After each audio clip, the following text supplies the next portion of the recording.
In the Gospel according to Matthew, Jesus is presented as the consummate teacher, his life filled with teaching moments at every turn. The purpose behind this teaching emphasis is to provide wisdom, to give those who would follow Jesus what they will need to be effective disciples. In the midst of Jesus' teaching, as he imparts instruction and insight for discipleship, we find this difficult parable of the wealthy landowner and his 3 workers, a parable easier to ignore because it is just too jarring.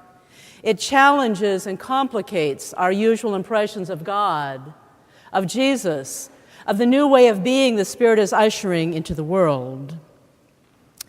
The way Matthew sets up the parable, the realm of God is like a wealthy landowner who goes on a journey, entrusting his property to his workers while he is away.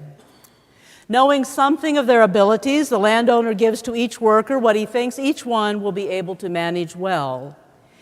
He gives each of them large sums of money, especially from the perspective of a laborer or a peasant, many of whom would have probably been in the crowd this day listening as Jesus tells the parable.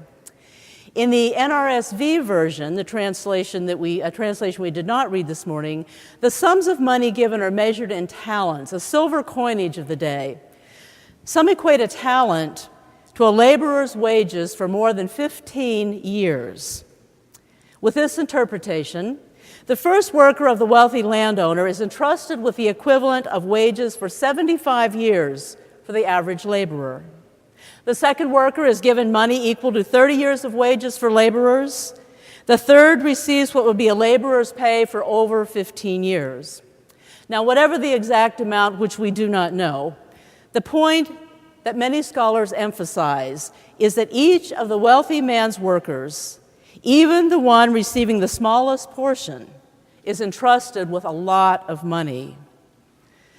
So with his wealth parceled out, the landowner goes away, leaving his workers in charge for an undetermined length of time. Now with the landowner, the dispenser of the wealth, gone, what should the workers do? How should they behave in his absence?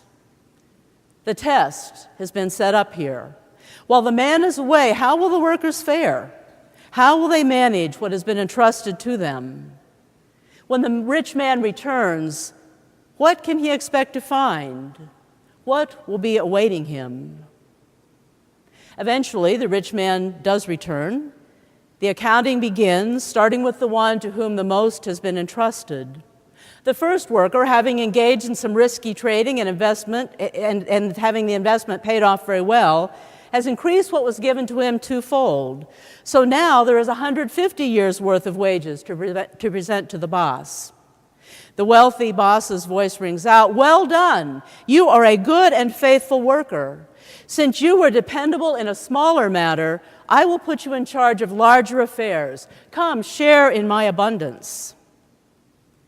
The second worker also has been wheeling and dealing, risking a lot and ending up doubling the trust. This worker presents to the recently returned landowner 60 years' worth of wages. Again, the wealthy boss's voice rings out, "Cleverly done!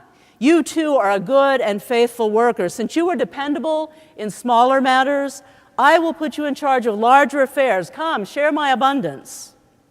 Next comes the third. While the others have risked all they were given, hoping to make more with the real possibility of losing everything, the third took a more cautious path. This worker was very aware that the boss was a hard-fisted, hard-hearted man, and fearing the rage of his boss if he lost the money, any or all of the money, this worker buried the money in the ground and now is responsibly returning everything back to the owner. Now, to understand this parable, really to understand any of Jesus' parables, we need to put ourselves in the context of the telling. We need to hear with the ears of the audience standing around Jesus as he tells the story. In our own day, burying money in the ground seems ill-advised, especially a large sum of money. But in Jesus' day, the third worker was acting prudently and in a trustworthy manner in his choices on the boss's behalf. In the ancient world, burying money underground was the only safe thing to do, the only place to put money to be relatively sure it would not be stolen. Judging from the amount of buried treasure discovered, this was common practice of the day. By burying the money, this worker ensures security and trust. He has been cautious, not taking careless, uncertain risks with what has been entrusted to him. He is blameless.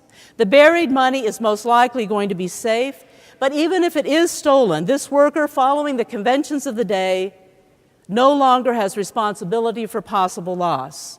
He is securely keeping the money following known, trusted business practices of the day.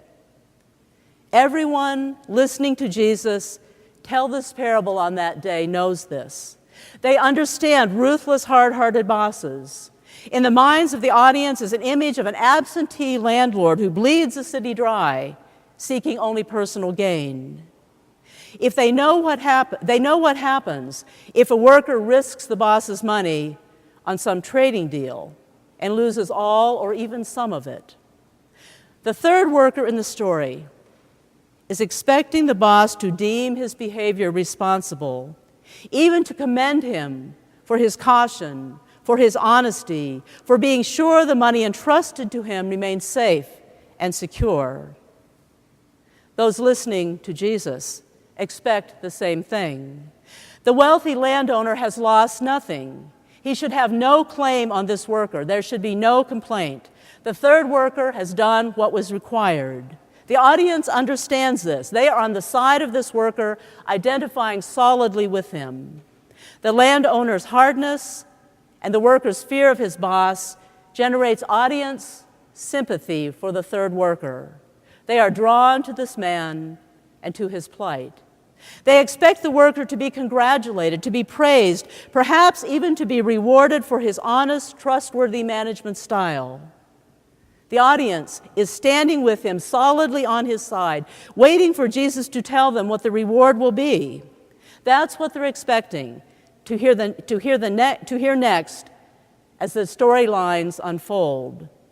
That's what we should be expecting to hear next in the parable. The story has been set up. The anticipated outcome should come next. But the twist found in all parables is about to arrive. The audience has been drawn in. Now, the surprise.